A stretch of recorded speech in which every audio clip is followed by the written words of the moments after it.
بسم اللہ الرحمن الرحیم۔ حکم اس کے لیے ہے جس کا لیا جائے۔ میرے دوستوں، آئیے میں آپ کو یہاں ایک مثال کے ذریعے سے اسی بات کو پھر سے پیش کرتا ہوں تاکہ بات کو سمجھنے میں آسانی پیدا ہو جائے۔ مثال کے طور پر اگر میں اس مائک کے اندر جس میں میں تقریر کر رہا ہوں اگر میں اسی مائک میں کہوں کہ مجھے پانی دو تو کیا خیال ہے کہ کتنے آدمی اٹھ کھڑے ہوں گے کہ بھائی ہاشمی میاں نے پانی مانگا ہے۔ یقیناً اسٹیج پر سے، نیچے جلسہ گاہ میں سے، آگے سے اور پیچھے سے بہت سارے لوگ کھڑے ہو جائیں گے، اور اگر پوچھو کہ بھائی کیوں کھڑے ہوئے ہو تو وہ سب کہیں گے کہ بھائی ہاشمی میاں نے پانی مانگا ہے اس لیے کھڑے ہوئے ہیں۔ یعنی اگر کسی ایک بندے کو نومینیٹ نہیں کیا جائے گا تو بہت سارے ہمیں سمجھیں گے کہ ہاشمی میاں نے یہ پانی لانے کا ہمیں ہی کہا ہے، اور اس کے برعکس اگر میں سامنے موجود قاری صاحب کا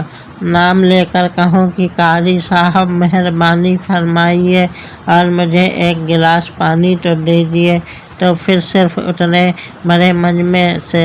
صرف قبلہ قاری صاحب ہی اٹھیں گے۔ یعنی نتیجہ یہ نکلا کہ اگر کسی خاص طبقے کو یا خاص افراد کو مخاطب کر کے کوئی کام نہ کیا جائے تو سب ہی اس کام میں شریک ہو جاتے ہیں، لیکن جب نام لے کر کسی خاص فرد کو یا کسی طبقے کو کوئی کام کہا جاتا ہے تو پھر اس سے مراد وہی ہوتا ہے جس کا نام لے کر مخاطب کیا جاتا ہے۔ اب دوسرے کو اس میں آنے کی گنجائش نہیں ہوتی۔ اللہ تعالیٰ نے بھی صرف مومنین کا ذکر فرمایا،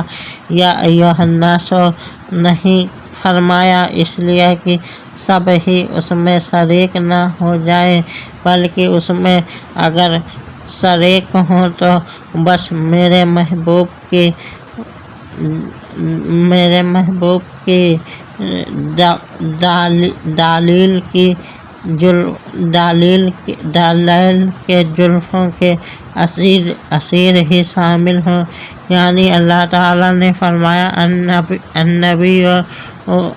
اولیٰ بالمؤمنین من انفسہم، یعنی نبی صرف مومنین کی جانوں کے قریب ہے۔ اب جن کی جانوں کے قریب ہے وہی جان سے زیادہ قریب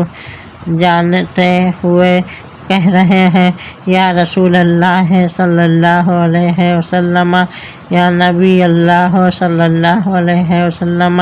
یا حبیب اللہ صلی اللہ علیہ وسلم۔